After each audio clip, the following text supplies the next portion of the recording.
Lumayas kayo sa pamamahay na ito ngayon din, kayong dalawa. Iyan ang mga huling salitang binitawan ko bago tuluyang nagwakas ang 3 taong pagsasama namin bilang mag-asawa, pati na rin ang 10 taon ng aking kabataan na iginugol ko sa pagmamahal sa isang lalaki. Ngunit kung titingnan ng mas malalim, ang lahat ng trahedyang ito ay hindi nagsimula sa isang malakas na sigawan o sa pagbasag ng mga pinggan o sa isang marahas na pag-aaway. Nagsimula ito sa isang napakapangkaraniwang hapon sa Maynila. Napakainit ng araw na iyon. Ang hanging pumapasok mula sa siwang ng aming bintana ay nagdadala ng alinsangan na nakadikit sa balat. Nakatayo ako sa loob ng aming kusina, tahimik na nagbabalat ng isang hinog na mangga. Ang matamis na amoy ng prutas ay pumuno sa paligid. Subalit hindi nito nagawang takpan ang isang malamig na pakiramdam na unti-unting gumapang mula sa aking mga paa patungo sa aking dibdib nang marinig ko ang boses ng aking asawang si Mateo mula sa sala. "Opo, Nay, dito na po kayo tumira kasama namin. Wala na pong pero-pero, bahay niyo rin po ito, kaya huwag na kayong mag-alala sa anupaman." Huminto ang paggalaw ng kutsilyo sa aking kamay. Ang matalim na talim nito ay dumulas ng bahagya sa balat ng mangga at bumaon sa kahoy na sangkalan. Lumikha ito ng isang mahinang tunog, isang kiliti ng kahoy at bakal, ngunit sa loob ng aking isipan, tila may isang malaking bato na bumagsak at nagpabigat sa aking paghinga. Ang aking biyenan, si Aling Carmen, ay madalas namang bumisita sa amin mula sa probinsya ng Cebu. Ngunit ang mga pagbisitang iyon ay palaging may taning, 3 o 4 na araw lamang. At minsan ay umaabot ng 1 linggo kapag may mahalagang pagdiriwang sa simbahan ng Quiapo. Lagi niyang idinadahilan na hindi siya sanay sa ingay ng syudad, sa usok ng mga sasakyan na nagpapasikip sa kanyang dibdib at sa mabilis na takbo ng buhay sa Maynila.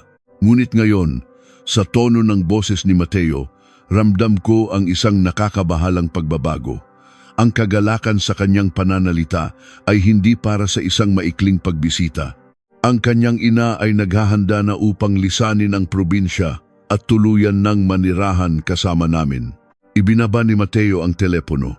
Narinig ko ang kanyang mga yabag patungo sa kusina. Yumakap siya mula sa aking likuran. Ang kanyang baba ay nakapatong sa aking balikat. Ang amoy ng kanyang pabango na hinaluan ng kaunting pawis ay pamilyar, ngunit sa pagkakataong ito, hindi ito nagdulot ng ginhawa. "Elena, mahal, narinig mo ba iyon?" Sabi ni nanay ay nahihirapan na siyang mag-isa sa probinsya. Madalas sumakit ang mga kasukasuan niya kapag umuulan. Gusto niyang tumira muna rito sa atin upang may kasama siya at para maalagaan na rin niya tayo. "Masaya ka ba?" Humarap ako sa kanya. Ang kanyang mga mata ay nagniningning na parang isang musmos na binigyan ng bagong laruan. Ang kagalakan ay umaapaw sa kanyang mukha. Gusto kong sumigaw. Gusto kong sabihin sa kanya kung bakit hindi man lang niya ako kinonsulta bago siya pumayag sa isang napakalaking desisyon.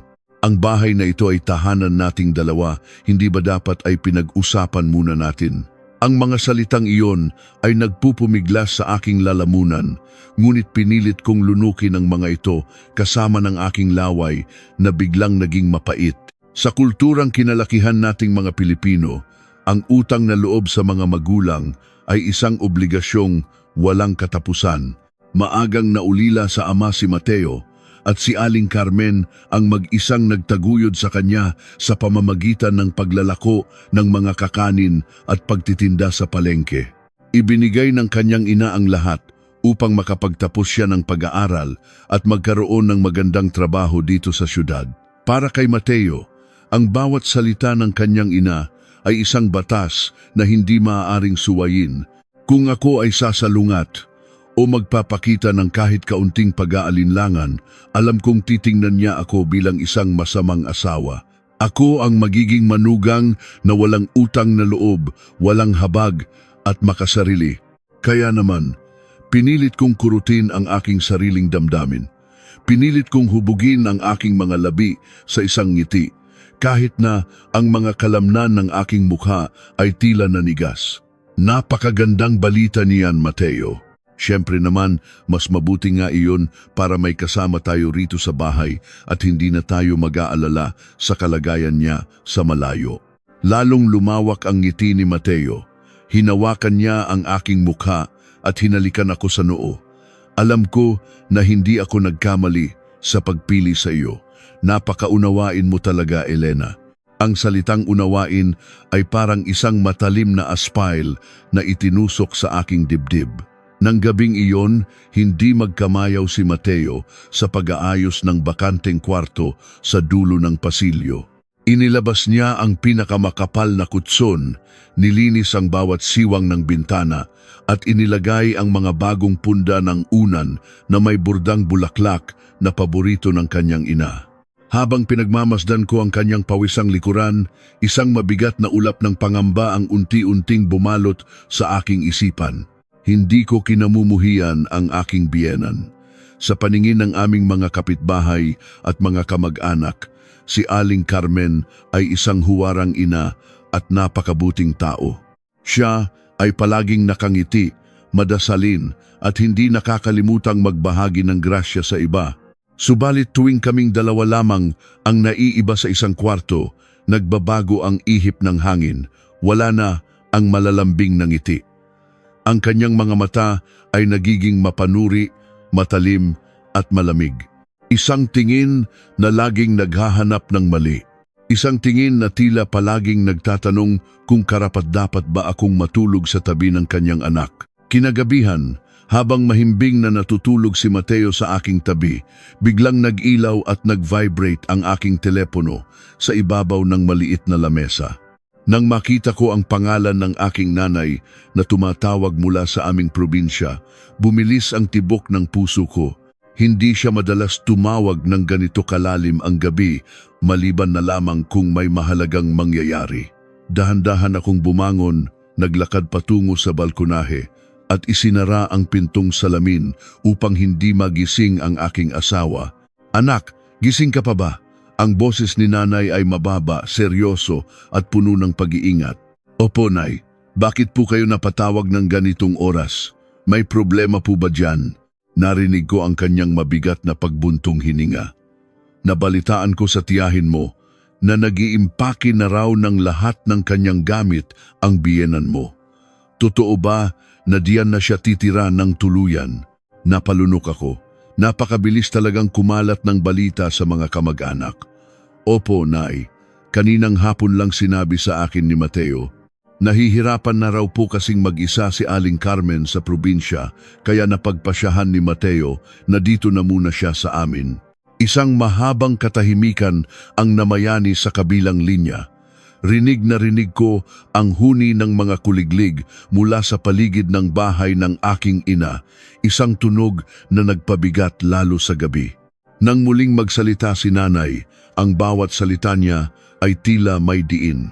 "Elena, makinig kang mabuti sa akin. Hindi kita pinalaki upang maging masamang tao o mag-isip ng masama sa iyong kapwa, lalo na sa ina ng iyong asawa. Ngunit ang pagbisita ng ilang araw ay ibang-iba sa pagtira sa ilalim ng iisang bubong araw-araw.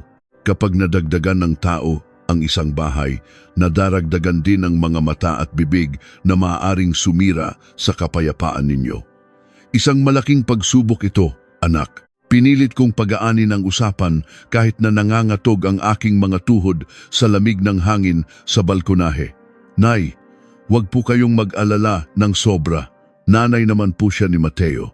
Sigurado po akong magiging maayos ang lahat.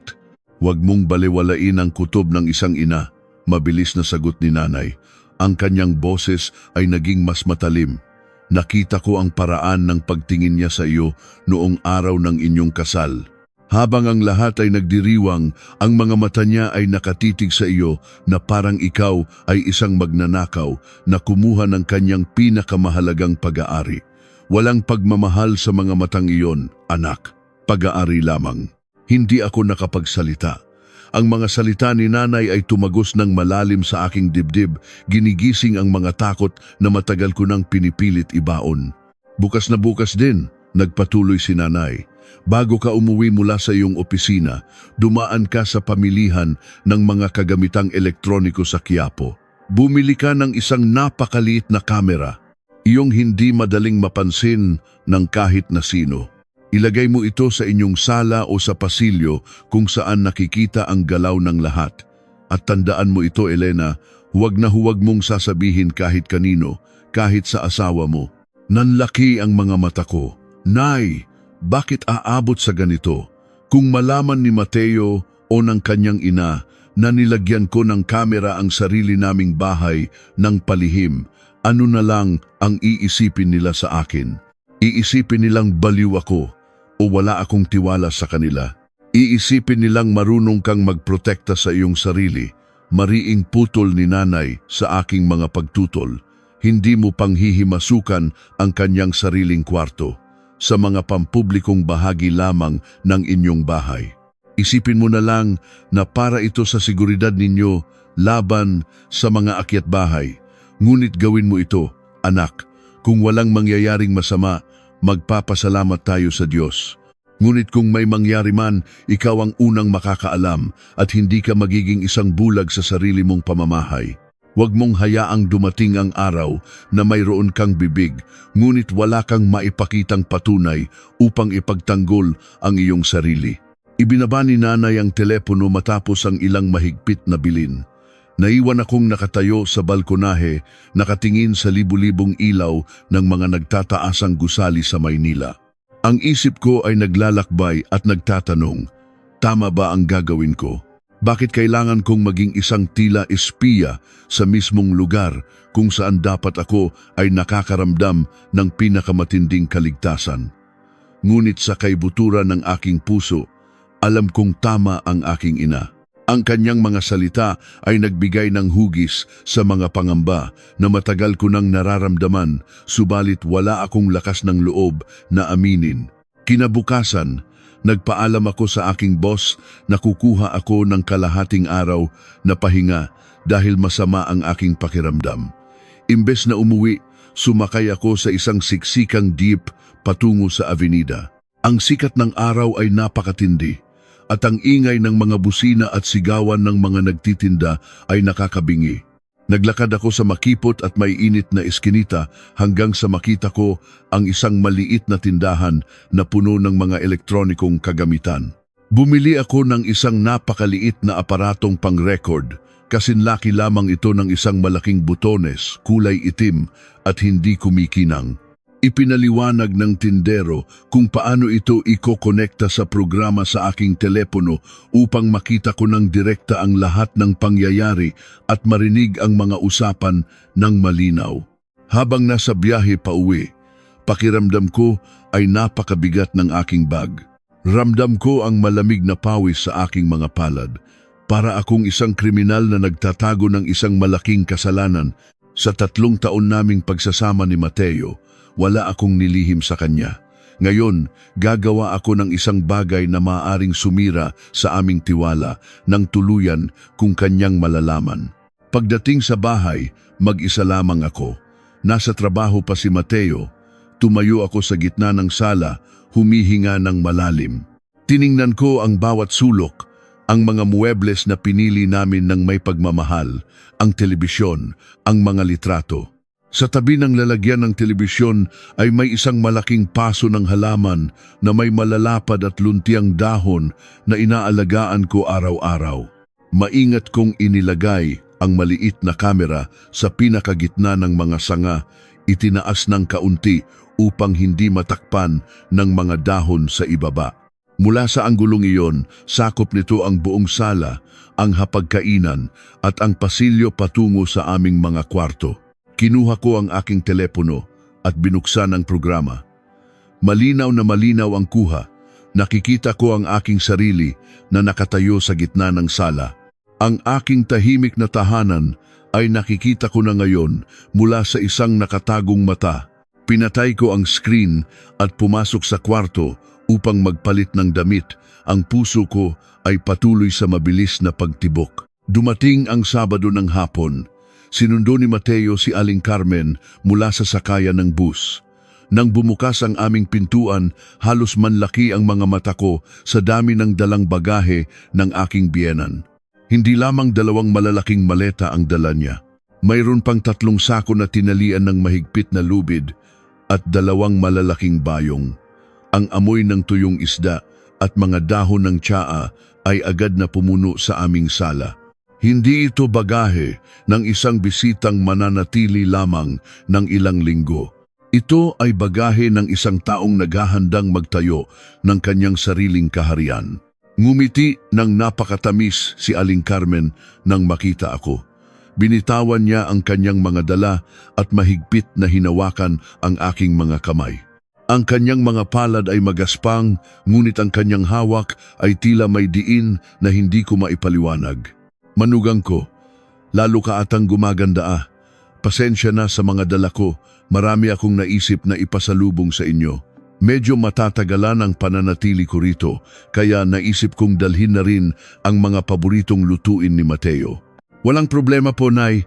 Mas masaya nga po kung nandito kayo para lagi kaming may gabay. Sagot ko, pinipilit na palambutin ang aking boses kahit na kinikilabutan ako sa kanyang mga haplos. Habang hila-hila ni Mateo ang mabibigat na bagahe patungo sa kwarto nito, pumasok si Aling Carmen sa sala. Ngunit imbes na umupo sa sopa upang magpahinga mula sa mahabang biyahe, nagsimula siyang maglakad-lakad.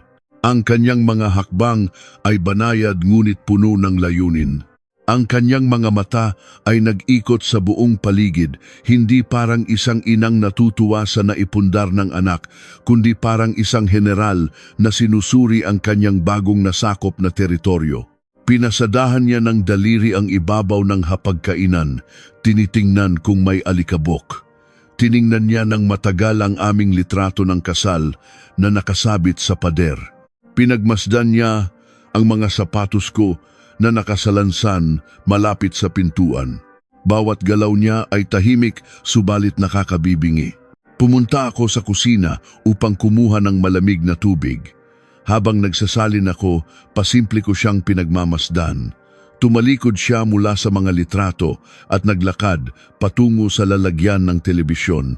Bawat tibok ng puso ko ay parang hampas ng martilyo sa aking dibdib. Ang layo ng kanyang katawan sa paso ng halaman kung saan nakatago ang kamera ay halos isang dipa na lamang. Huminto siya. Nakita ko kung paano niya ibinaba ang kanyang paningin sa mga dahon ng halaman. Tinaas niya ang isa niyang kilay, tila may napansin siyang kakaiba sa ayos ng mga sanga. Dahan-dahan, iniunat niya ang kanyang kulubot na kanang kamay patungo sa mismong dahon kung saan nakatago ang maliit na itim na butones na iyon. Napatigil ako sa paghinga. Ang malamig na baso sa aking kamay ay muntik ko nang mabitawan at bumagsak sa sahig. Kung makikita niya iyon ngayon, sa unang oras pa lamang ng kanyang pagdating, tapos na ang lahat. Magiging isa akong halimaw, isang baliw na asawa na walang tiwala sa pamilya. Ang dulo ng kanyang daliri ay dumampi na sa pinakadulo ng dahon at unti-unti itong inilipat upang silipin ang kailaliman ng halaman. Hindi ako makapag-isip ng maayos. Sa sobrang kaba, kusang bumitaw ang aking mga daliri. Basag. Ang malakas na tunog ng pagbasag ng basong bubog sa sahig ng aming kusina ay umalingaw-ngaw sa buong bahay. Nagkalat ang malamig na tubig at ang matatalim na piraso ng salamin sa aking paanan.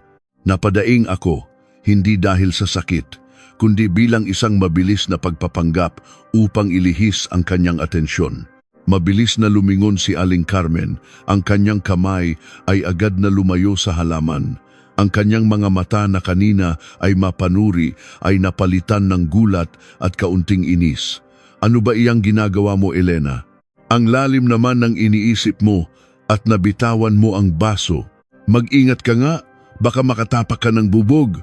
Napatakbo si Mateo mula sa loob ng kwarto. Ang kanyang mukha ay puno ng pag-aalala.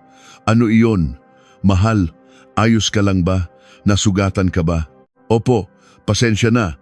Nadulas lang talaga sa kamay ko. Pinilit kong patatagin ang aking boses habang nakayuko at maingat na pinupulot ang mga malalaking basag na salamin. Ang aking mga kamay ay nanginginig pa rin. Ang malamig na pawis ay patuloy na tumutulo mula sa aking noo.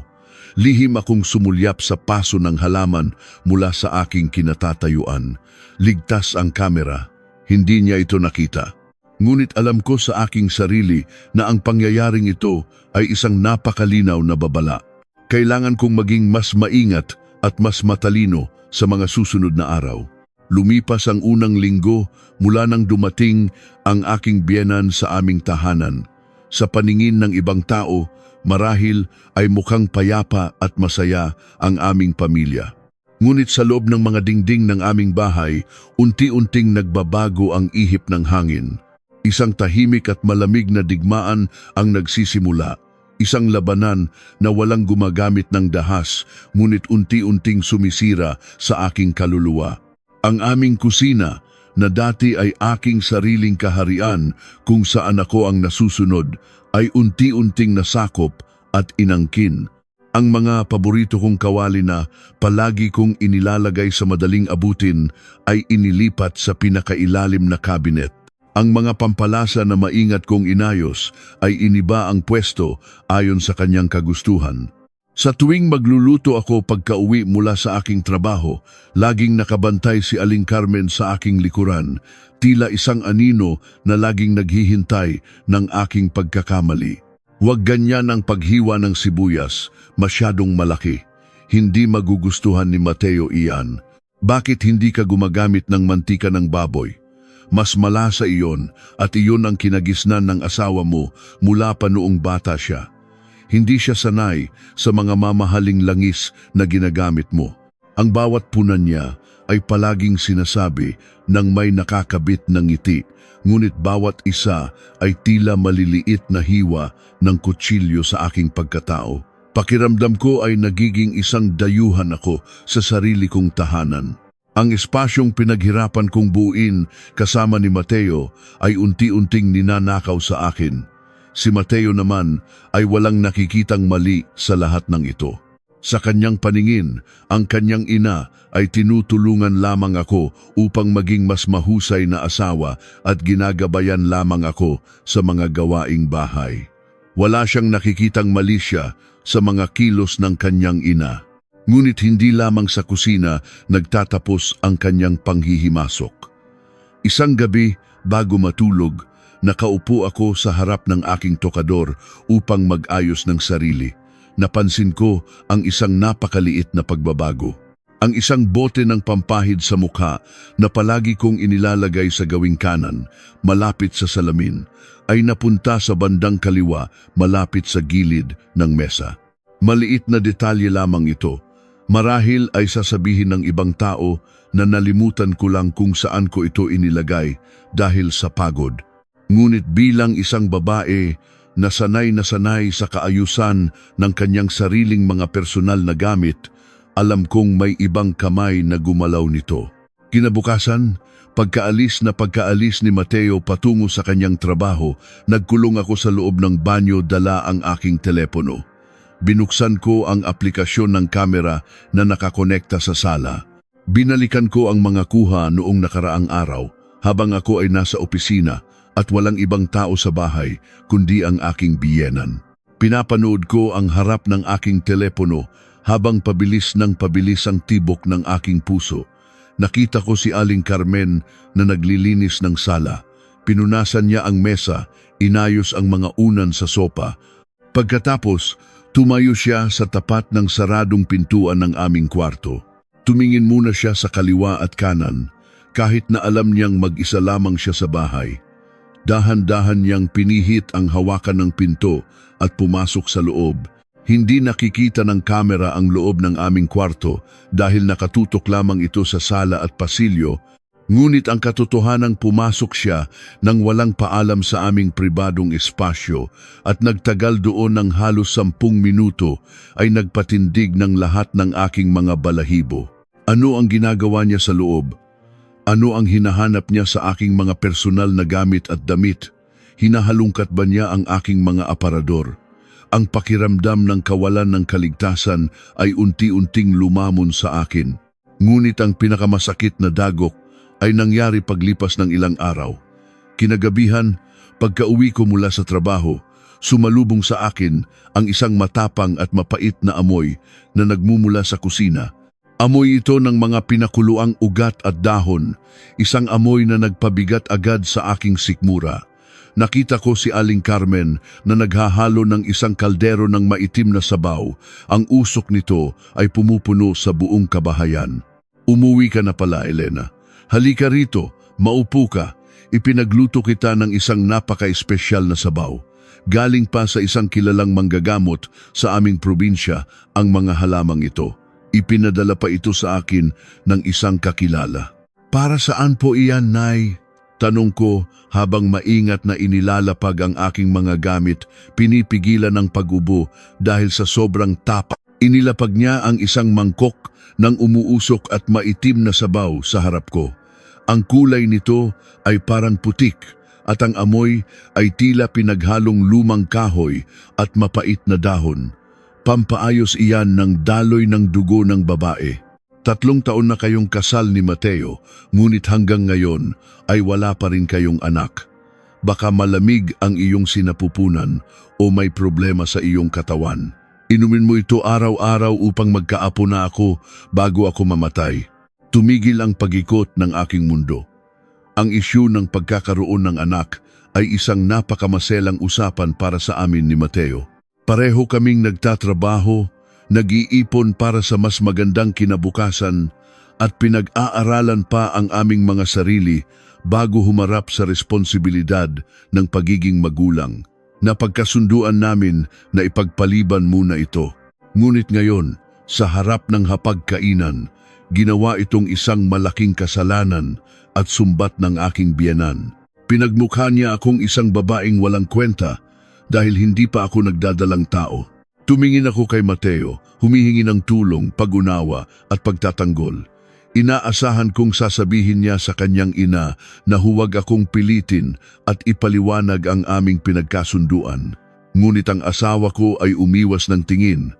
Tumingin lamang siya sa kanyang pinggan at tahimik na kumain, tila walang naririnig. Ang tunog lamang ng kanyang kutsara at tinidor na tumatama sa pinggan ang basag sa nakakabinging katahimikan. Inumin mo na iyan, Elena, para rin naman iyan sa atin at sa kalusugan mo. Nakakahiya naman kay nanay, naghirap siyang ipagluto at ihanda iyan para sa iyo. Ang mga salitang iyon ni Mateo ay parang isang malakas na sampal sa aking mukha. Isang sampal na gumising sa aking pag-asa na ipagtatanggol niya ako. Hindi ko na kailangang magsalita pa. Sa labanang ito, malinaw kung sino ang kakampihan niya. Ako ay mag-isa lamang sa bahay na ito. Pinigilan ko ang pagtulo ng aking mga luha, kinuha ko ang mangkok, at unti-unting ininom ang mapait na sabaw. Bawat lagok ay tila lason na sumusunog sa aking lalamunan at dumudurog sa aking pagpapahalaga sa sarili. Pagkatapos ng hapunan na iyon, kung saan halos hindi ko malunok ang aking pagkain, nagkulong ako sa aming kwarto habang sila ay nanonood ng telebisyon sa sala. Dumapa ako sa kama. Ang aking mga luha ay tahimik na tumutulo sa unan. Matapos ang ilang sandali, pinunasan ko ang aking mga mata. Hindi ako pwedeng maging mahina. Kailangan kong malaman kung ano talaga ang nangyayari sa likod ng aking mga mata. Binuksan ko muli ang kamera upang panoorin ang mga nangyari noong hapon habang inihahanda niya ang mapait na sabaw na iyon. Nais kong makita kung may inihalo siyang iba roon. Ngunit may nakita akong iba na mas nagpabilis sa tibok ng aking puso.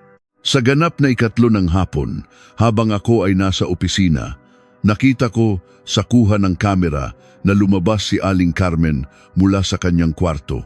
Mayroon siyang dalang isang malaking balutan na kulay kayumanggi, mukhang gawa sa makapal na papel. Mahigpit ang hawak niya rito na tila ba naglalaman ito ng isang napakahalagang bagay. Tumingin-tingin muna siya sa paligid, sinilip ang pintuan bago kinuha ang kanyang telepono mula sa bulsa ng kanyang palda. Nagdial siya ng isang numero. Tinapat ko sa aking tainga ang telepono ko at nilakasan ang tunog hanggang sa pinakasagad nito, umaasang marinig ang kanyang usapan. Mabuti na lamang at tahimik ang buong bahay sa mga oras na iyon. Narinig ko ang kanyang boses, mahina at tila bumubulong, ngunit sapat na upang maintindihan ko ang mga salita. Oo, nakalabas na siya patungong trabaho. Wala siya rito, hindi niya alam at wala siyang kamalay-malay. Ipagpatuloy natin ang plano natin gaya ng napag-usapan bago pa siya makahalata at maghinala. Kailangan nating bilisan ang pagkumpleto sa mga papeles dahil naiinip na ako. Pumikit ako ng mariin habang patuloy na bumibilis ang tibok ng aking puso. Ang lamig ay muling gumapang sa aking katawan, mas matindi kaysa noong una. Sino ang kausap niya? Anong plano ang kanyang tinutukoy? Anong mga papeles ang kailangan nilang kumpletuhin ng palihim? At higit sa lahat, ano ang laman ng malaking kayumangging balutan na kailangan niyang dalhin palabas ng bahay tuwing hapon habang wala ako? Sino ang kausap niya? Anong plano ang kanyang tinutukoy? Anong mga papeles ang kailangan nilang kumpletuhin ng palihim? At higit sa lahat, ano ang laman ng malaking kayumangging balutan na kailangan niyang dalhin palabas ng bahay tuwing hapon habang wala ako? Ang mga katanungang ito ay tila mga matatalim na pako na unti-unting ibinabaon sa aking bungo. Nang gabing iyon, hindi ako nakatulog. Nakatitig lamang ako sa madilim na kisame ng aming kwarto habang nakikinig sa mahinang paghilik ni Mateo sa aking tabi. Ang lalaking pinangakuan ko ng tapat na pag-ibig sa harap ng dambana, ang lalaking akala ko ay magiging kakampi ko sa lahat ng laban ng buhay, ay mahimbing na natutulog habang ang aking mundo ay dahan-dahang gumuguho. Sinubukan kong hanapin sa kanyang maamong mukha ang kahit na anong bakas ng paglilihim, ngunit wala akong makita. Marahil ay napakagaling niyang magtago o marahil ay inosente siya at tanging ang kanyang ina lamang ang may masamang binabalak. Kailangan kong malaman ang buong katotohanan bago ako gumawa ng hakbang. Kinabukasan, gumising ako ng maaga tulad ng aking nakasanayan. Nagluto ako ng almusal, nagplansa ng damit ni Mateo at naghanda para pumasok sa pinagtatrabahuhan. Sa hapagkainan, tahimik kaming kumain. Si Aling Carmen ay nakangiti na naman, tila walang anumang lihim na itinatago sa likod ng kanyang maamong mukha. Pinilit kong kumilos ng normal. Humigop ako ng mainit na kape at ngumiti pabalik sa kanya, kahit na ang aking sikmura ay naghihimagsik sa kaba at pandidiri. Aalis na ako, Mateo. Paalam ko sa aking asawa habang isinusukbit ang aking daladalahan. Hinalikan niya ako sa pisngi at nagbilin na mag-ingat ako sa biyahe. Nagpaalam din ako kay Aling Carmen na abala sa pagliligpit ng mga hugasin. Ngunit hindi ako pumasok sa aking opisina. Tumawag ako sa aking hepe at nagdahilan na mayroon akong matinding sakit sa ulo at kailangan kong magpahinga. Matapos ibaba ang telepono, naglakad ako patungo sa isang maliit na tindahan ng kape sa tapat ng aming gusali. Pumili ako ng upuan sa pinakasulok, malapit sa salamin kung saan kitang-kita ko ang pangunahing pintuan ng aming tinitirhan. Bumili ako ng isang tasa ng mainit na kape na hindi ko naman ininom. Ginamit ko lamang itong dahilan upang manatili doon. Ang paghihintay ay isang uri ng pagdurusa. Bawat pagpatak ng kamay ng orasan ay tila pagpalo sa aking dibdib. Ang sikat ng araw sa labas ay unti-unting tumindi, nagpapainit sa mga kalsada ng Maynila. Ang mga sasakyan ay walang patid sa pagpaparuot parito.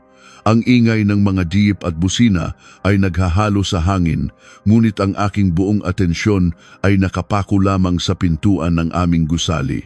Pagsapit ng 3 ng hapon, nanigas ang aking mga kalamnan. Mula sa salamin ng tindahan, nakita ko si Aling Carmen na naglalakad palabas. Suot niya ang isang simpleng bestida at may nakasukbit na itim na bag sa kanyang balikat. At sa kanyang kanang kamay, mahigpit niyang hawak ang malaking kayumangging balutan Ang kanyang mukha ay seryoso. Ang kanyang mga mata ay nagmamasid sa paligid na tila sinisigurado na walang nakakakilala sa kanya. Tumayo ako agad, iniwan ang malamig na kape sa mesa. Isinuot ko ang aking itim na sombrero at madilim na salamin sa mata upang hindi niya ako makilala sakaling lumingon siya. Pinanatili ko ang ligtas na agwat sa pagitan namin. Naglakad siya patungo sa sakayan ng jeep sa kanto. Sumunod ako, nagtatago sa likod ng mga naglalakad na tao at sa gilid ng mga tindahan ng mga prutas. Sumakay siya sa isang jeep na patungo sa direksyon ng lumang bahagi ng lungsod. Mabilis akong pumara ng isang taxi. Sinabi ko sa tsuper na sundan ang jeep na iyon ngunit huwag masyadong lumapit. Habang binabagtas namin ang maiingay na kalsada, ang aking mga kamay ay hindi mapakali. Pinagpapawisan ako ng malamig. Ang aking isip ay gumagawa ng libu-libong kwento saan siya pupunta. Sino ang tagong kausap niya sa telepono kahapon? Pagkalipas ng halos 40 minuto ng mahigpit na pagbabantay sa mabagal na daloy ng trapiko, bumaba si Aling Carmen sa isang kanto na hindi pamilyar sa akin. Nagbayad ako sa tsuper at nagmamadaling bumaba. Sinundan ko siya sa isang makipot na eskinita. Ang lugar na ito ay puno ng maliliit na karinderya, mga lumang gusali at mga taong abala sa kani-kanilang buhay. Pumasok ang aking biyenan sa isang lumang kainan na medyo madilim ang loob. Huminto ako sa labas, nagtago sa gilid ng pader at maingat na sumilip sa bintanang gawa sa salamin na puno ng alikabok. Nakita ko siyang umupo sa isang mesa sa pinakadulo, malayo sa mga iilang taong kumakain, tila may hinihintay siya. Maya-maya pa, isang babae ang lumapit sa kanyang mesa. Ang babae ay bata pa. Marahil ay nasa 25 taong gulang lamang. Nakasuot siya ng simpleng pantalon at maluwang na kamisa. Walang kolorete sa mukha at ang kanyang buhok ay nakatali lamang ng simple sa likuran. Umupo ang nakababatang babae sa harap ni Aling Carmen.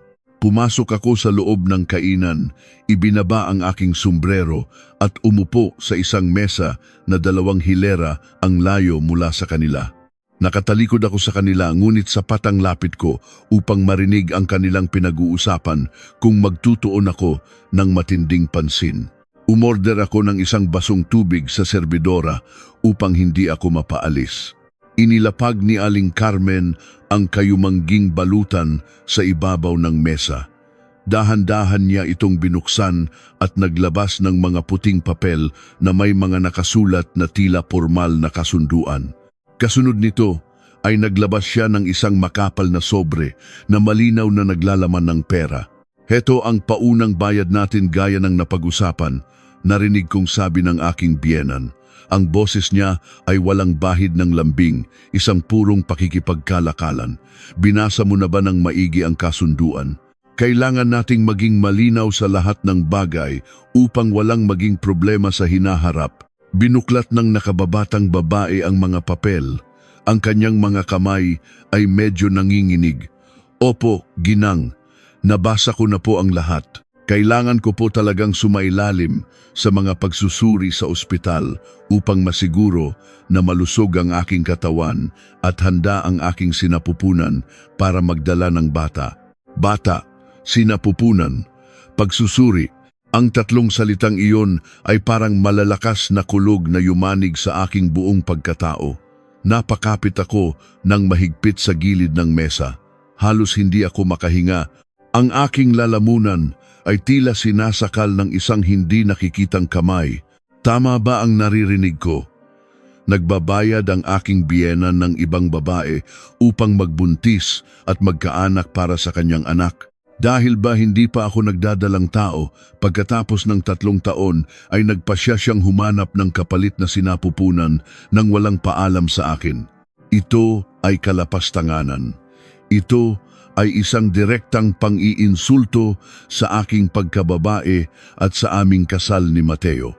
Paano niya nagawang pagplanuhan ang ganito karumal-dumal na bagay sa ilalim ng aking bubong habang pinapakain ko siya at pinagsisilbihan araw-araw? Ngunit higit pa riyan ang plano natin, nagpatuloy si Aling Carmen.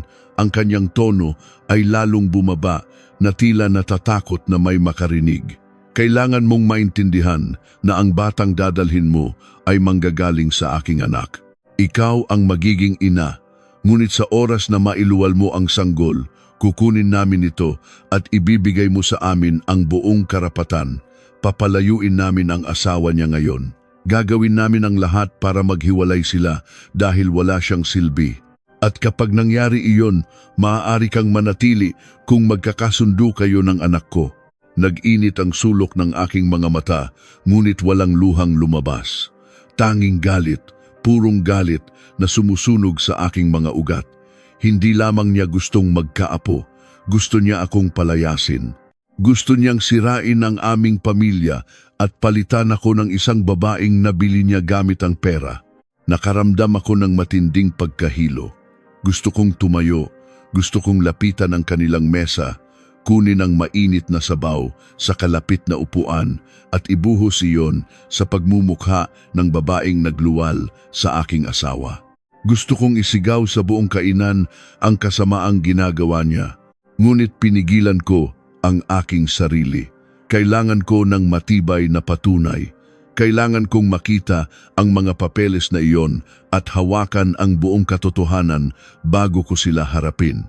Habang patuloy silang nag-uusap tungkol sa mga detalye ng ospital na kanilang pupuntahan kinabukasan, narinig ko ang pagtunog ng kampanilya sa pintuan ng kainan. May bagong taong pumasok. Hindi ko sana ito papansinin. Ngunit ang pamilyar na amoy ng pabango na sumingaw sa hangin ay nagpatigil sa pagdaloy ng aking dugo. Ito ang pabangong iniregalo ko noong nakaraang buwan. Dahan-dahan, napakabagal, lumingon ako ng bahagya sa aking kanan. Ang taong kalalabas lamang mula sa nakakapasong init ng kalsada at papasok sa madilim na kainan ay walang iba kundi ang lalaking ipinangako kong sasamahan sa hirap at ginhawa hanggang kamatayan. Dumating si Mateo. Hindi siya nagmukhang gulat o nagtataka. Dire-diretso ang kanyang mga hakbang patungo sa mesa kung saan nakaupo ang kanyang ina at ang babaeng binabayaran nila. Umupo siya sa bakanting upuan sa tabi ng kanyang ina, kaharap ang babaeng iyon. "Pasensya na, nahuli ako ng kaunti," mahinang sabi ni Mateo. "Nagdahilan pa ako sa aking mga kasamahan sa trabaho na may mahalagang kikitain ng aking ina upang makalabas ako ng maaga." Ngumiti si Aling Carmen at tinapik ang balikat ng kanyang anak. "Ayos lang anak, nandito na ang mga papeles. Napag-usapan na namin ang tungkol sa pera at sa mga susunod na hakbang sa ospital. Kailangan na lang ng pirma mo dito sa ibaba upang maging formal na ang kasunduan." Kinuha ni Mateo ang puting papel. Tinitigan niya ito ng ilang segundo. Hindi ko makita ang ekspresyon ng kanyang mukha dahil nakatalikod siya sa akin, ngunit nakita ko ang paggalaw ng kanyang kanang kamay habang kinuha niya ang pluma mula sa bulsa ng kanyang polo. Walang pag-aalinlangan, walang pagtatalo at walang pagtutol. Inilapat niya ang pluma sa papel at nagsimulang pumirma. Ang mundong kinatatayuan ko ay gumuho. Ang mga dingding ng kainan ay tila umiikot. Ang ingay ng mga kubyertos, ang boses ng mga nag-uusap na tao at ang tunog ng mga sasakyan sa labas ay naghalo-halo at naging isang nakakabinging ugong sa aking pandinig. Hindi ako makahinga. Pakiramdam ko ay pinagsasaksak ang aking dibdib ng paulit-ulit, ngunit walang dugong tumutulo. Alam niya, kasabwat siya. Ang lahat ng kanyang matatamis na ngiti sa umaga, ang kanyang mga yakap sa gabi, ang kanyang pag-iwas sa tuwing tinutukso ako ng kanyang ina tungkol sa pagbubuntis. Lahat ng iyon ay bahagi ng isang malaking kasinungalingan. Pinlano nila ito ng magkasama. Habang nagpapakapagod ako sa pag-aalaga sa kanya at sa kanyang ina, sila naman ay nagpaplano kung paano ako itatapon na parang isang basahan at papalitan ng iba upang lamang magkaroon ng sariling kadugo. Tiningnan ni Mateo ang babae at ngumiti. "Salamat sa pagtulong mo sa amin. Malaking bagay ito para sa aking ina at para sa kinabukasan ng aming pamilya. Sana ay maging maayos ang lahat ng pagsusuri bukas. Ang aming pamilya. Ginamit niya ang mga salitang iyon habang sinisira niya ang tanging pamilyang binuo namin. Tumayo ako mula sa aking kinauupuan. Ang aking mga binti ay nanginginig, ngunit pinilit kong maging matatag. Hindi na ako umiiyak. Ang lalaking pumirma sa papel na iyon ay hindi na ang asawang minahal ko. Siya ay isang estranghero, isang traitor na mas piniling makipagsabwatan sa kanyang ina kaysa ipagtanggol ang dangal ng kanyang asawa. Iniwan ko ang bayad para sa tubig sa ibabaw ng mesa at naglakad palabas ng kainan nang hindi nila napapansin. Paglabas ko sa mainit na kalsada, sinalubong ako ng maruming hangin ng lungsod. Huminga ako ng malalim, pilit nilalanghap ang tapang na kailangan ko. Hawak ko na ngayon ang pinakamasakit na katotohanan. Ngunit paano ko gagamitin ang katotohanan ito upang durugin ang mga taong sumira sa aking buhay? Paano ko sisimulan ang aking paghihiganti laban sa sarili kong asawa at biyenan? Ang paglalakad ko pabalik sa aming inuupahang gusali ay tila pagbagtas sa isang madilim at walang hanggang kalsada. Hindi ko na naramdaman ang nakakapasong init ng araw o ang makapal na usok mula sa mga tambutso ng mga sasakyang nagkukumahog sa lansangan ng Maynila. Namamanhid ang buo kong katawan. Ang bawat hakbang ko ay mabigat, tila may mga kadenang nakagapos sa aking mga paa. Sa aking isipan, paulit-ulit na nag-eko ang tunog ng pluma ni Mateo na kumukuskus sa puting papel ng kasunduang iyon. Ang kanyang ngiti sa babaeng magdadala ng kanyang anak. Ang kalmadong boses ng aking biyenan na nagpaplano kung paano ako itatapon na parang isang basahan. Nang makarating ako sa tapat ng aming pintuan, huminto ako ng matagal. Tinitigan ko ang kahoy na pintuang ito na saksi sa aming mga pangako noong kami ay bagong kasal pa lamang.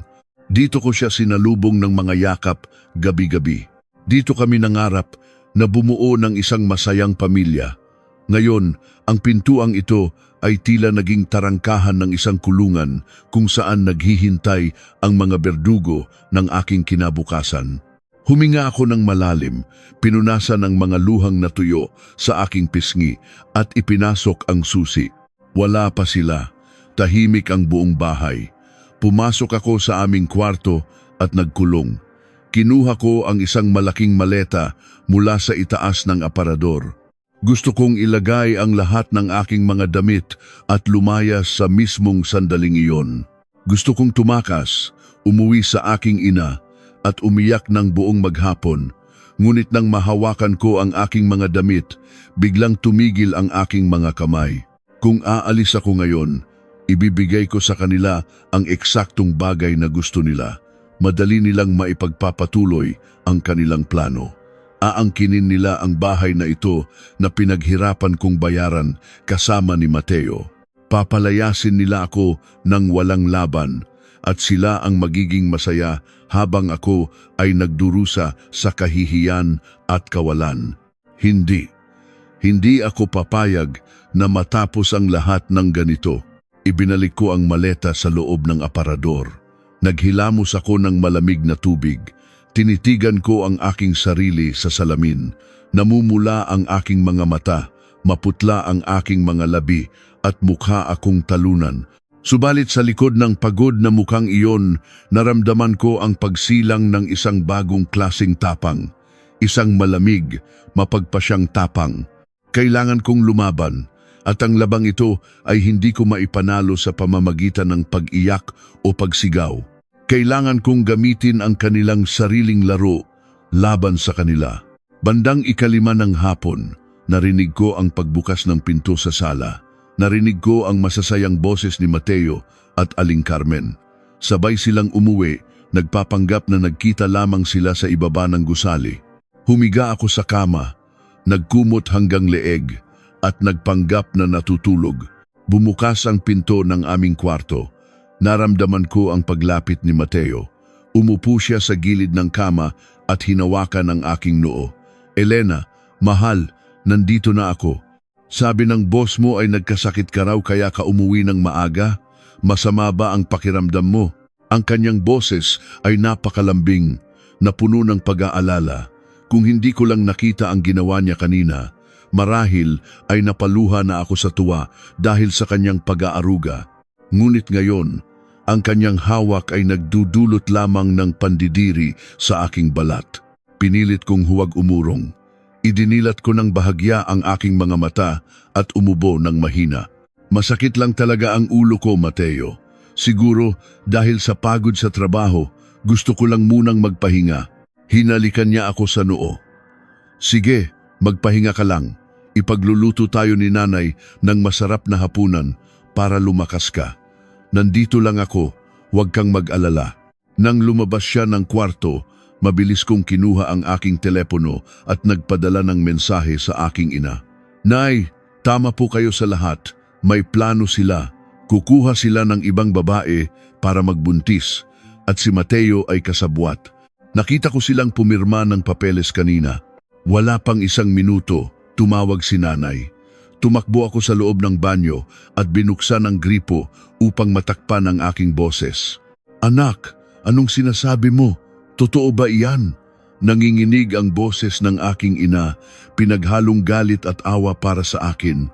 Ikinuwento ko sa kanya ang lahat ng nangyari sa lumang kainan.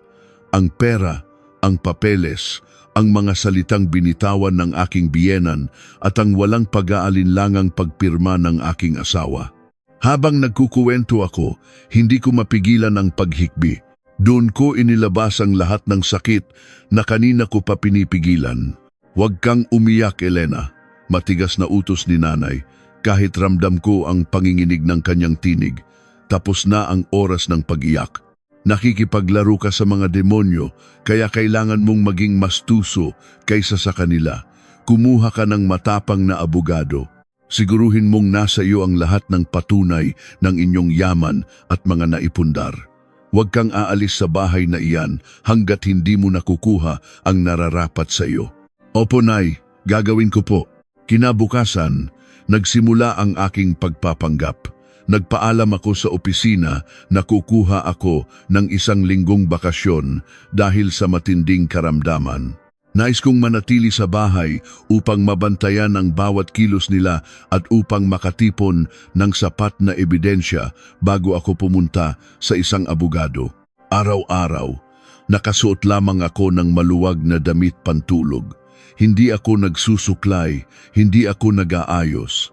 Naglakad ako sa paligid ng bahay na tila walang lakas, nakayuko at laging nagkukulong sa kwarto. Pinalabas ko na ako ay unti-unting nalulugmok sa matinding kalungkutan at kawalan ng pag-asa. Napansin ko ang pagbabago sa kilos ni Aling Carmen.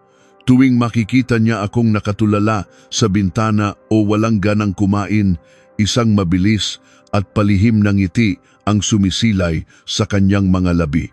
Sa kanyang paningin, gumagana ang kanyang mga paninira. Naniniwala siyang unti-unti na akong sumusuko sa laban, na malapit na akong mabaliw o magkusang umalis dahil sa bigat ng sitwasyon.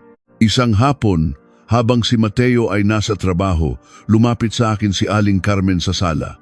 May dala siyang isang platito ng hiniwang mangga at inilapag ito sa mesita sa harap ko. Umupo siya sa kabilang sopa, tinitigan ang aking mukha na sinadya kong lagyan ng madidilim na anino sa ilalim ng mga mata. Elena, manugang ko, naaawa na ako sa kalagayan mo, panimula niya.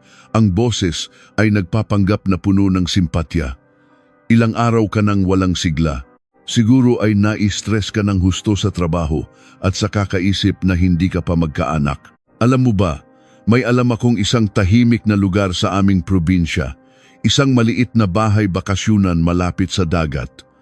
Bakit hindi ka muna umuwi roon? Magpahinga ka ng 1 o 2 buwan.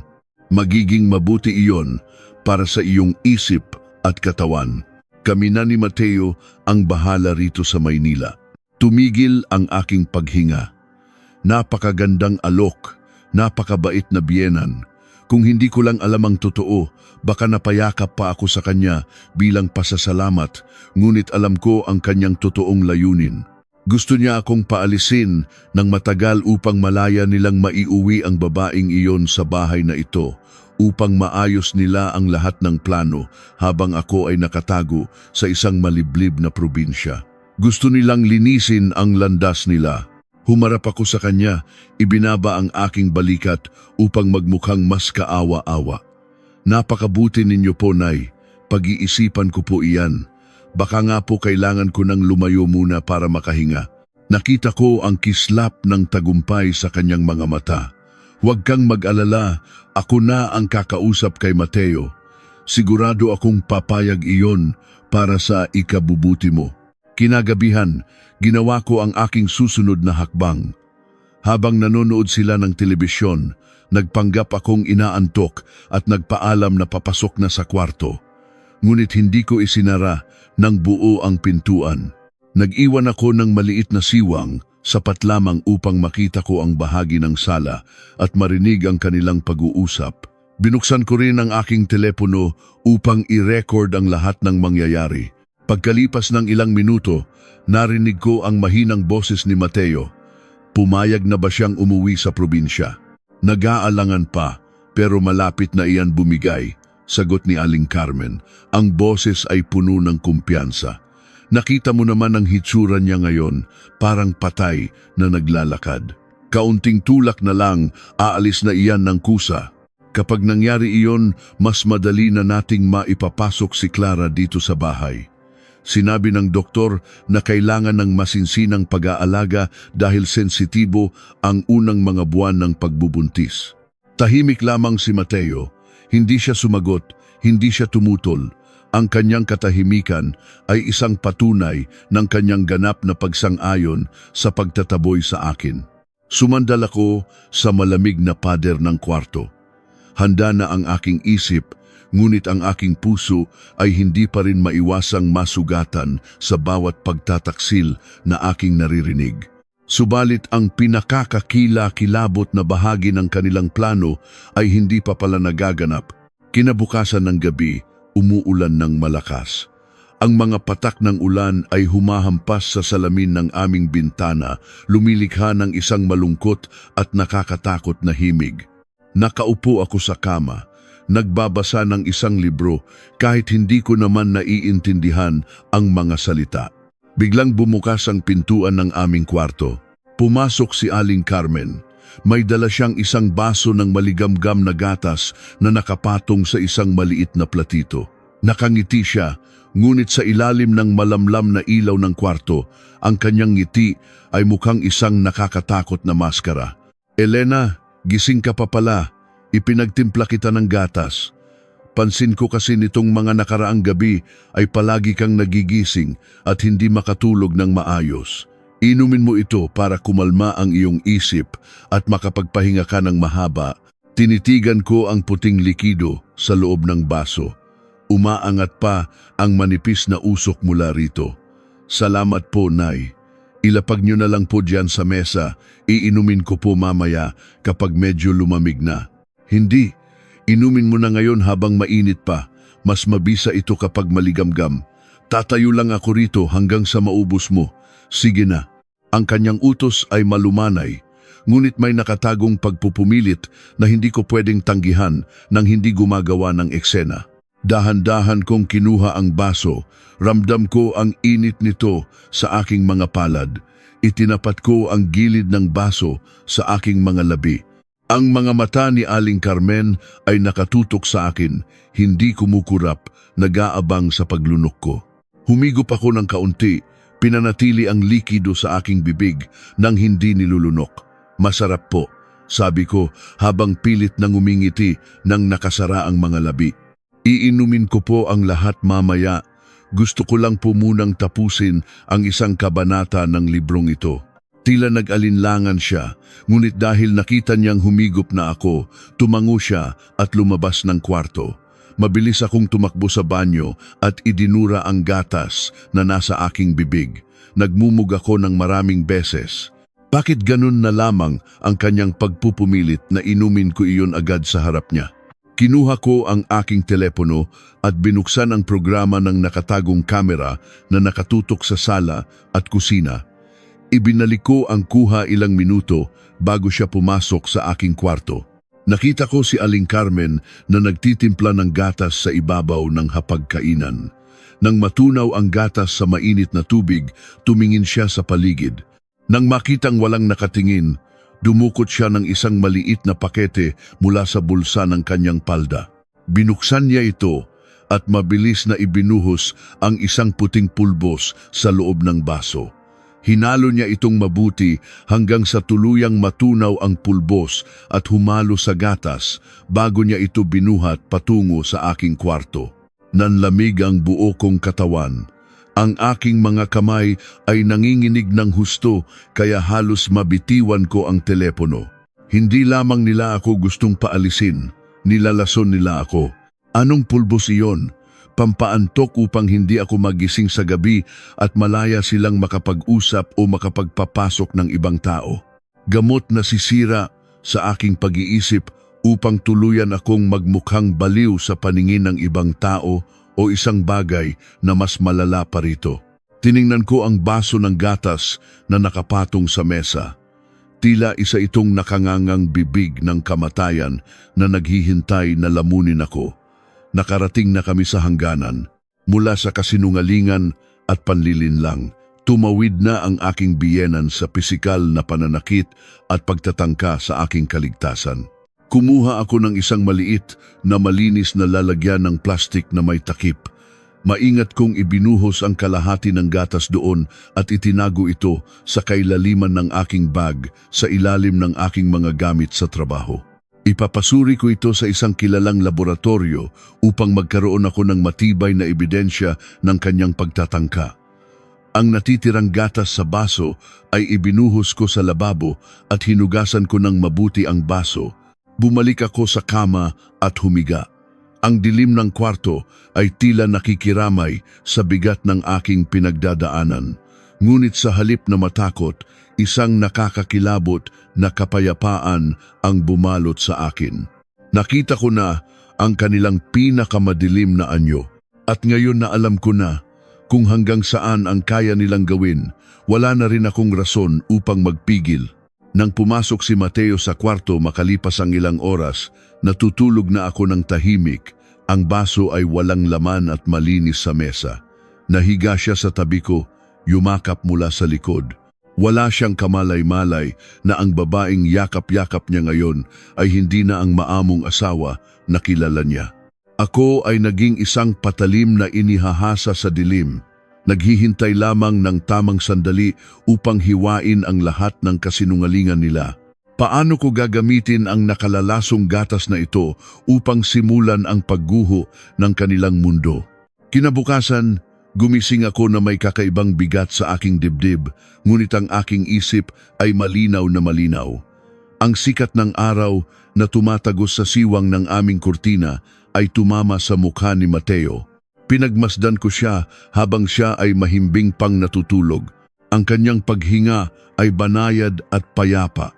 Wala siyang kamalay-malay na ang babaeng katabi niya ay hindi na ang asawang handang magbulag-bulagan. Ang pagmamahal na dating nag-aalab sa aking puso para sa lalaking ito ay tuluyan ng naging abo. Bumangon ako ng tahimik at nagtungo sa banyo. Tinitigan ko ang aking sarili sa salamin. Ang aking mga mata ay may madidilim na anino, bakas ng mga gabing walang tulog at walang katapusang pag-iyak.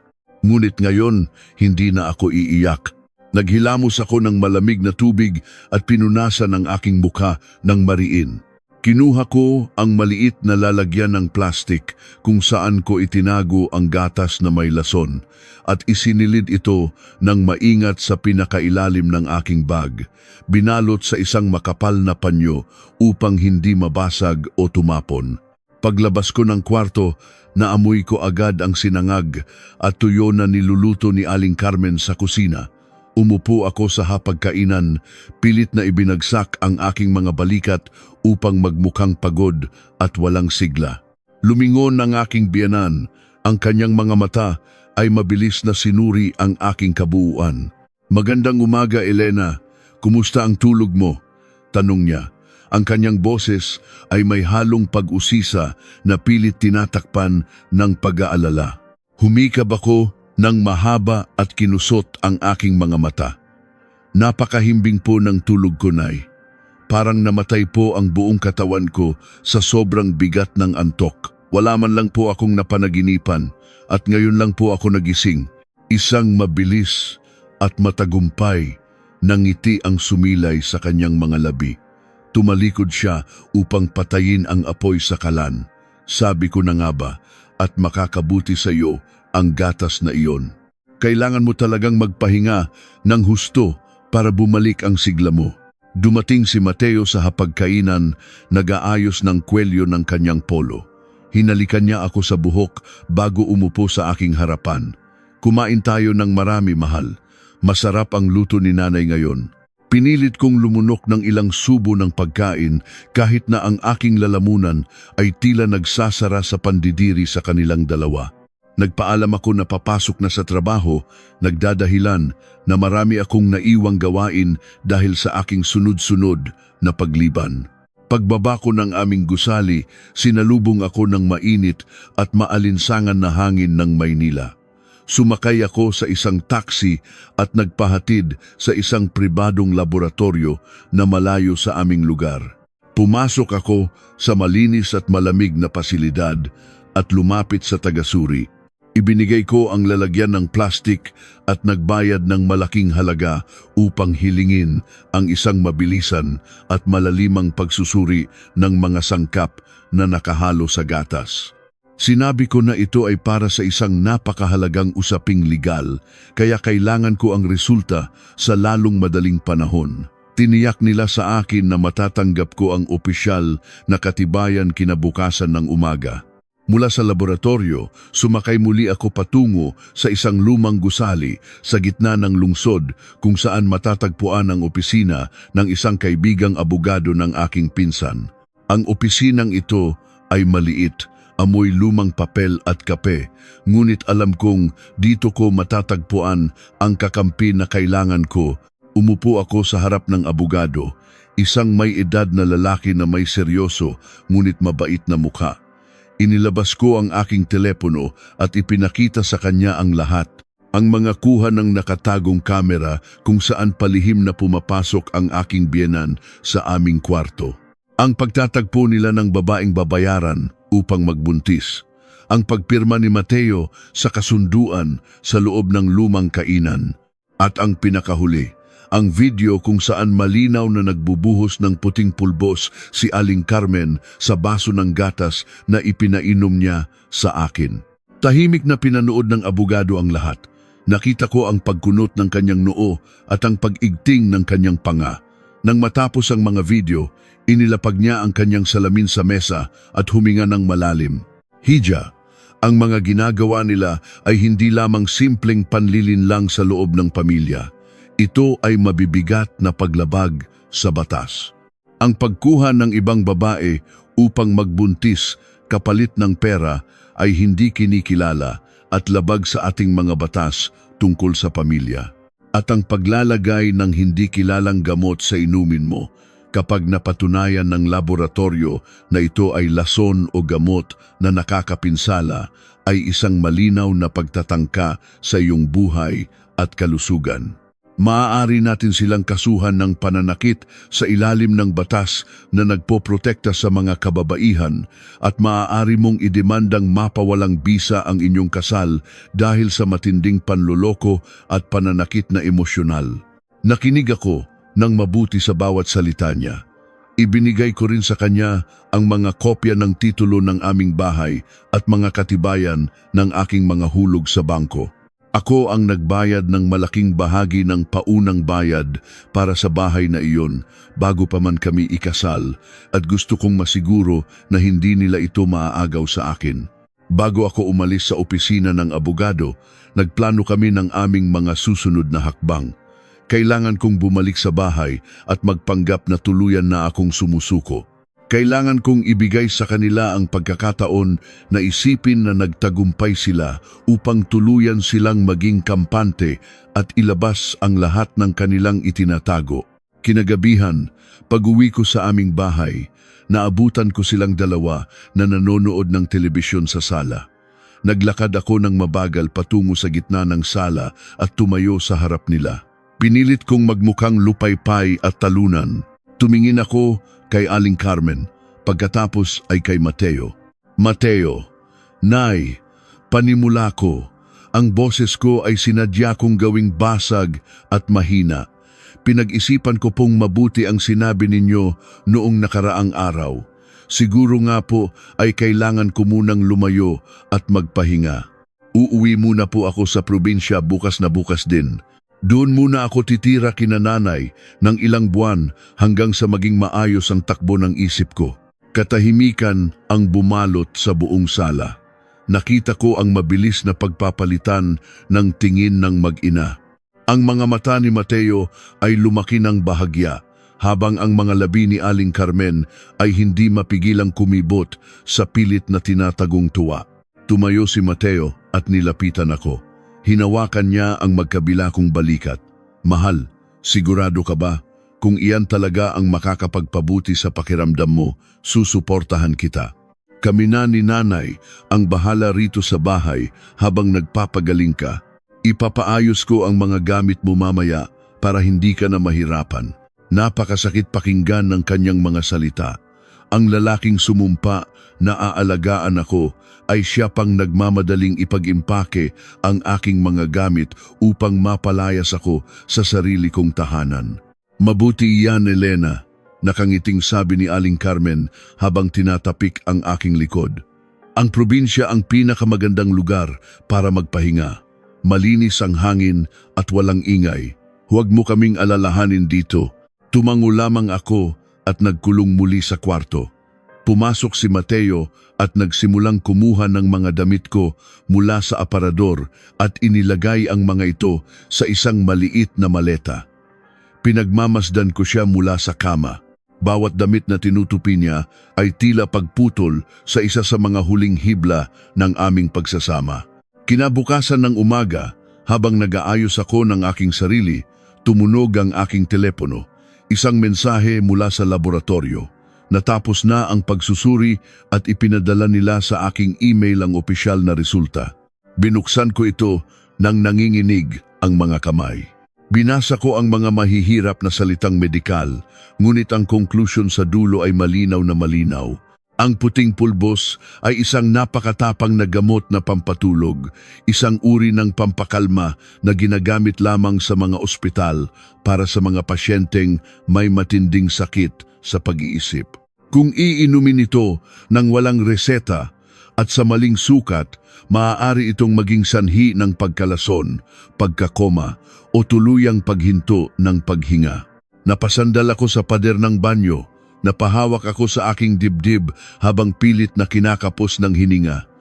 Gusto niya akong patayin o gusto niya akong sirain ng tuluyan upang magmukha akong baliw?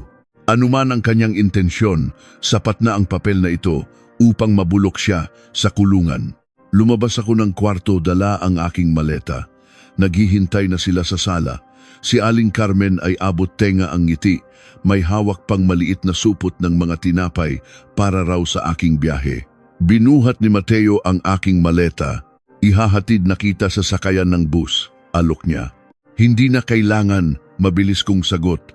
Nagpatawag na ako ng sasakyan na susundo sa akin sa ibaba. Gusto kong mapag-isa sa pagbiyahe. Hindi na sila nagpumilit. Humalik si Mateo sa aking pisngi, isang halik na kasing lamig ng yelo. Hinarap ko si Aling Carmen. Maraming salamat po sa pag-aalaga, Nay. Sana po ay maging masaya kayo habang wala ako. Sinadya kong bigyan ng diin ang mga huling salita. Ngumiti lamang siya at kumaway. Bumaba ako ng gusali, ngunit hindi ako sumakay patungo sa terminal ng bus. Sa halip, naglakad ako patungo sa isang pampublikong kainan, 2 kanto lamang ang layo. Pagpasok ko roon, nakita ko agad ang mga taong magiging lakas ko sa araw na ito. Ang aking nanay at tatay na bumiyahe pa ng buong gabi mula sa probinsya, ang aking pinsan at ang abogadong kausap ko kahapon. Kasama rin nila ang 2 opisyal ng aming barangay na kinausap ng aking abogado ng mas maaga upang magsilbing saksi sa anumang mangyayari. Niyakap ako ng aking ina ng mahigpit. Ramdam ko ang panginginig ng kanyang katawan sa pinaghalong galit at awa. Nandito na kami, anak. Tatapusin natin ang kalbaryo mo ngayon din. Binuksan ko ang aplikasyon ng kamera sa aking telepono. Inilapag ko ito sa gitna ng mesa upang makita ng lahat. Sa screen, malinaw na nakikita ang aming sala. Pagkaalis ko, halos tumalon sa tuwa si Aling Carmen. Kinuha niya agad ang kanyang telepono at may tinawagan. Umalis na siya. Papuntahin mo na rito si Clara ngayon din. Sabihin mo kay Mateo na mag-half day sa trabaho at umuwi agad. Kailangan na nating pirmahan ang huling kontrata at ibigay ang natitirang bayad para makalipat na siya rito sa susunod na linggo. Makalipas ang halos 1 oras, bumukas ang pintuan ng aming bahay. Pumasok si Mateo, mukhang nagmamadali ngunit may malaking ngiti sa labi. Kasunod niya makalipas ang ilang minuto ay ang babaeng nakita ko sa kainan, si Clara. Umupo sila sa paligid ng aming hapagkainan, ang mismong lamesa kung saan kami kumakain at nagdarasal ni Mateo upang tapusin ang kanilang kasuklam-suklam na bentahan. Inilabas ni Aling Carmen ang kayumangging balutan. Inilapag niya ang mga papel at isang makapal na bungkus ng pera sa harap ni Clara. Ito na ang huling bayad, sabi ng biyenan ko. Aayusin na natin ang kwarto sa dulo para sa iyo. Ang asawa ko mismo ang mag-aasikaso ng lahat ng pangangailangan mo habang nagbubuntis ka. Tumango si Mateo at hinawakan ang kamay ng babae. Huwag kang mag-alala, Clara. Aalagaan ka namin ng mabuti. Ang mahalaga ay ang kalusugan ng batang dadalhin mo. Ang makita ang aking asawa na humahawak sa kamay ng ibang babae sa loob ng aking sariling pamamahay ay nagpabigay sa akin ng hudyat na tama na ang paghihintay. Kinuha ko ang aking telepono, inilagay sa loob ng bag at tumingin sa mga kasama ko. Tayo na, matigas kong sabi. Sabay-sabay kaming naglakad pabalik sa aming gusali. Bawat hakbang ko ay mabigat, ngunit hindi na dahil sa takot kundi dahil sa galit na naghahanap ng hustisya. Sumakay kami sa elevator pataas sa aming palapag. Walang nagsasalita sa amin, tanging ang tunog lamang ng makina ng elevator ang naririnig. Nang makarating kami sa tapat ng pintuan, huminga ako ng malalim, kinuha ko ang aking susi. Walang ingay kong ipinasok ito sa butas ng seradura. Narinig ko mula sa loob ang mahinang tawanan ni Aling Carmen at ni Mateo, tila nagdiriwang sa isang malaking tagumpay na akala nila ay nakamit na nila. Pinihit ko ang busol. Dahan-dahan kong itinulak ang pintuan. Ano kaya ang magiging reaksyon ng mga taong ito kapag nakita nilang ang babaeng inakala nilang naitaboy na nila ay bumalik upang singilin sila sa lahat ng kanilang kasalanan?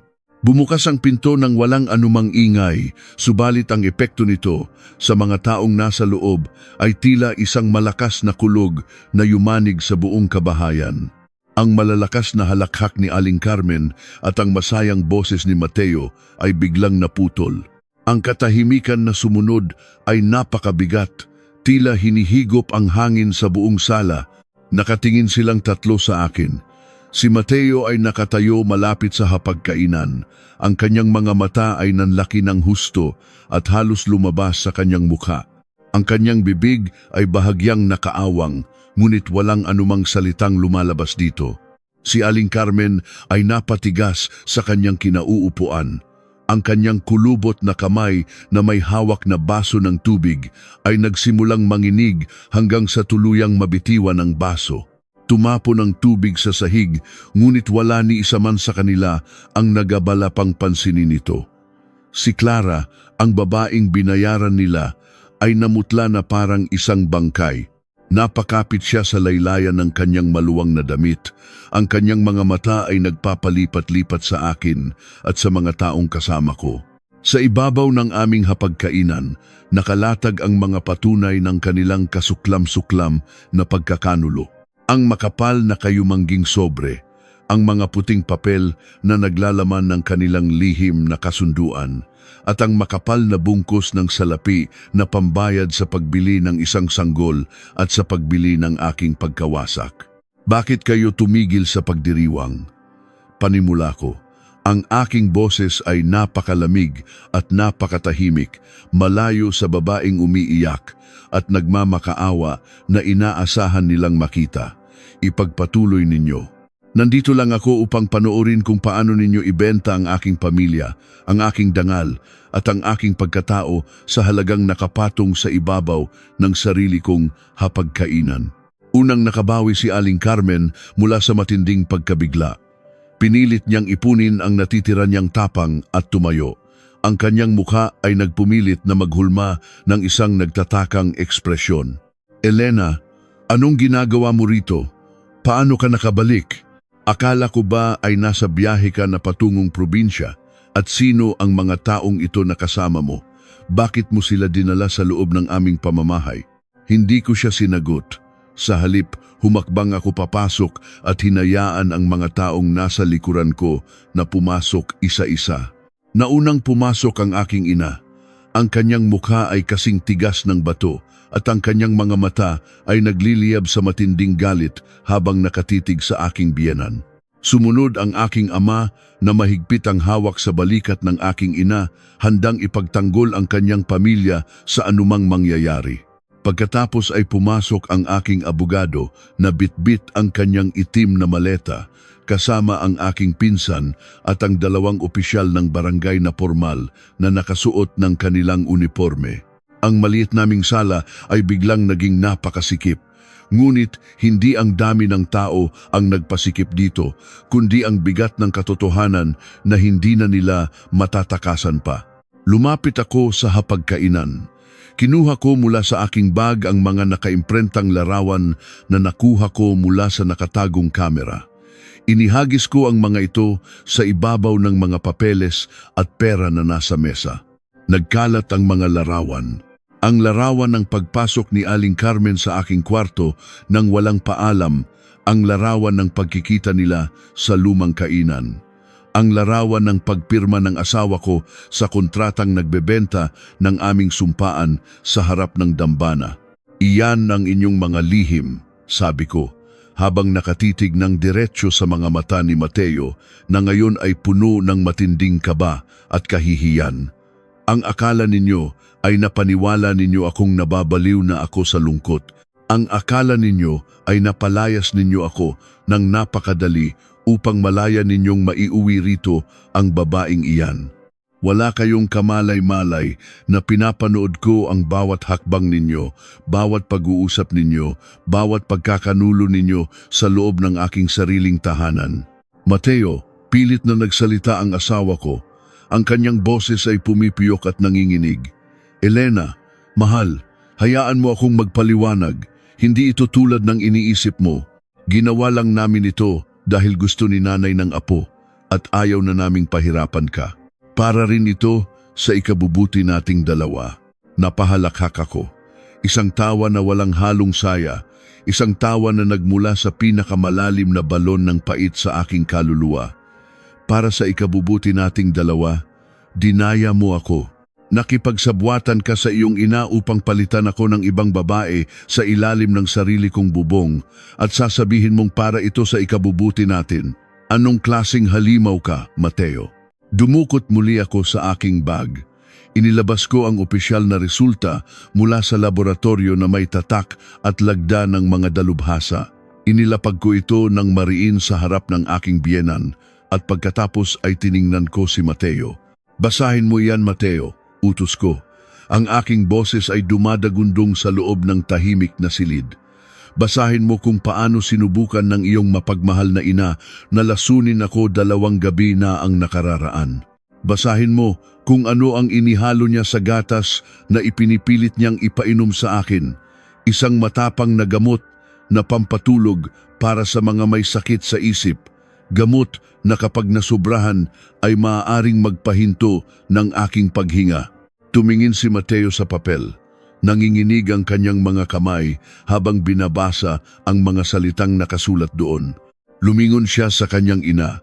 Ang kanyang mukha ay nawalan ng kulay, puno ng kalituhan, takot at hindi makapaniwalang pagkabigla. Nay, totoo ba ito? Nilagyan ninyo ng lason ang gatas niya? Akala ko ba ay palalayasin lang natin siya gamit ang matinding pagkapagod? Bakit ninyo siya lalayunin? Napaatras si Aling Carmen. Ang kanyang kaninang matapang na mukha ay unti-unting napalitan ng takot nang marinig ang salitang lason. Hindi iyan totoo. Gawa-gawa mo lang iyan, Elena. Gusto mo lang akong sirain sa anak ko. Pampaantok lang iyon para makapagpahinga ka. Sumulong ang aking abogado. Ako na po ang magpapaliwanag, ginang, matikas na sabi ng abogado. Ang hawak ng aking kliyente ay isang opisyal at legal na dokumento mula sa pinagkakatiwalaang pagamutan. At ang paglalagay ng hindi kilalang kemikal sa inumin ng ibang tao nang walang pahintulot ay isang kriminal na gawain. Maaari kayong makulong dahil sa pagtatangkang manakit o pumatay. Dagdag pa rito, ang inyong pagkuha ng ibang babae upang magbuntis kapalit ng pera ay hindi kinikilala ng ating mga batas at itinuturing na pang-aabuso sa karapatan ng legal na asawa. Maaari kaming magsampa ng kasong paglabag sa batas laban sa pang-aabuso sa kababaihan. At sa oras na makarating ito sa pulisya, pareho kayong aarestuhin ng iyong anak. Nang marinig ang salitang pulisya at aarestuhin, biglang napahagulgol si Clara.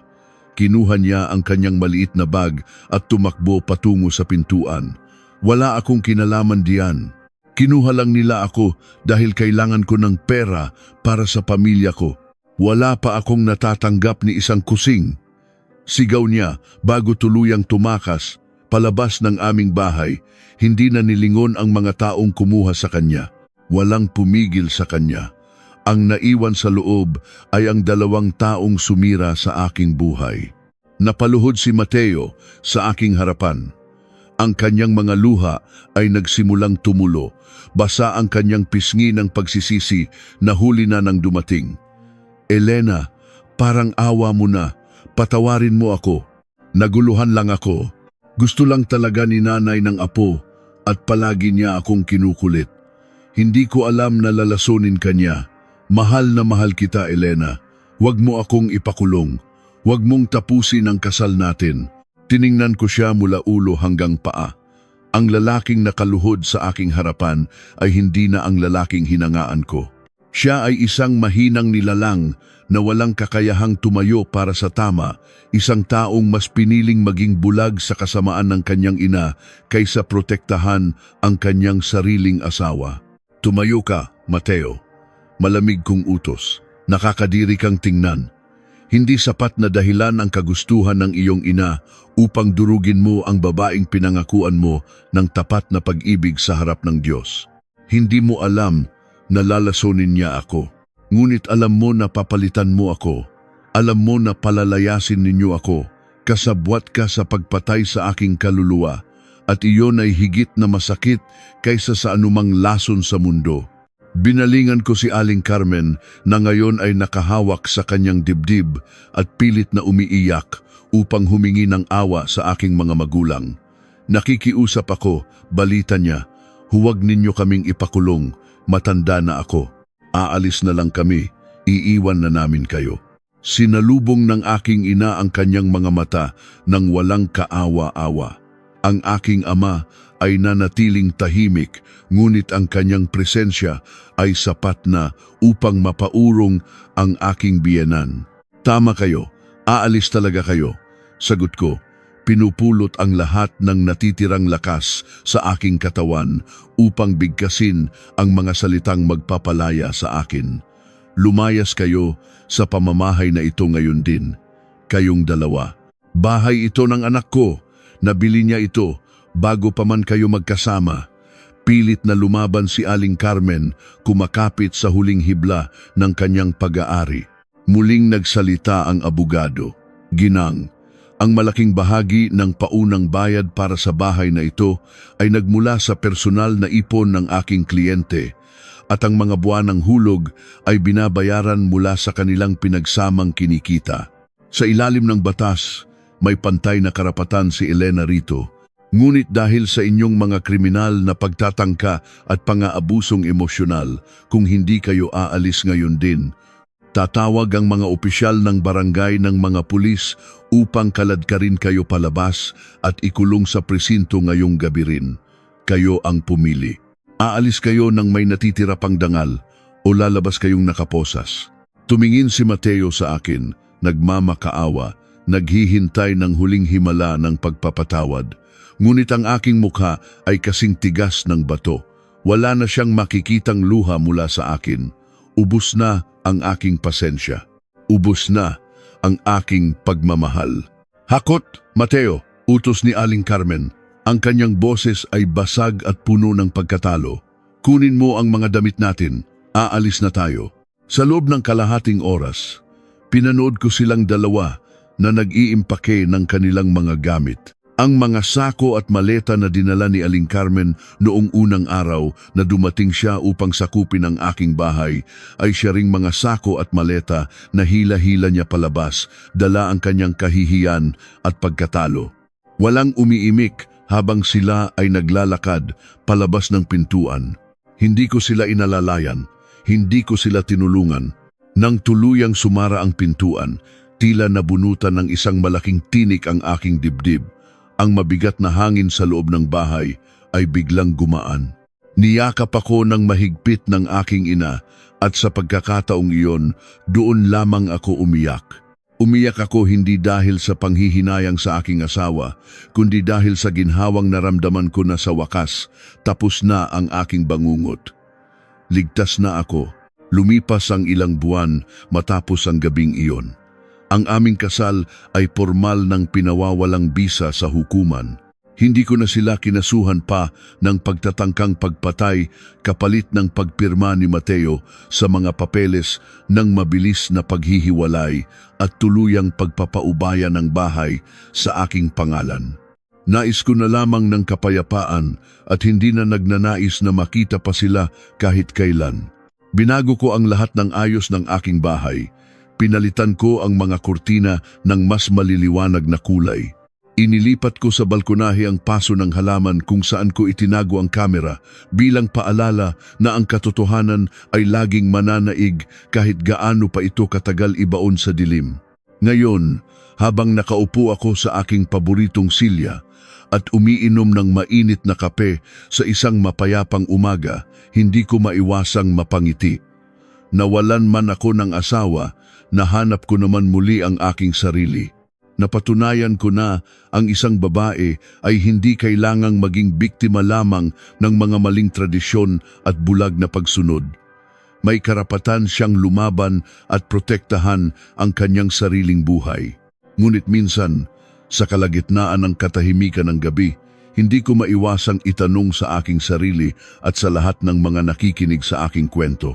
Sa huli, kapag ang taong nangakong magpoprotekta sa iyo sa harap ng dambana ay siya pang nag-abot ng lason upang ikaw ay patayin, hanggang saan mo kayang durugin ang pag-ibig upang muli mong mabuo at mailigtas ang iyong sarili.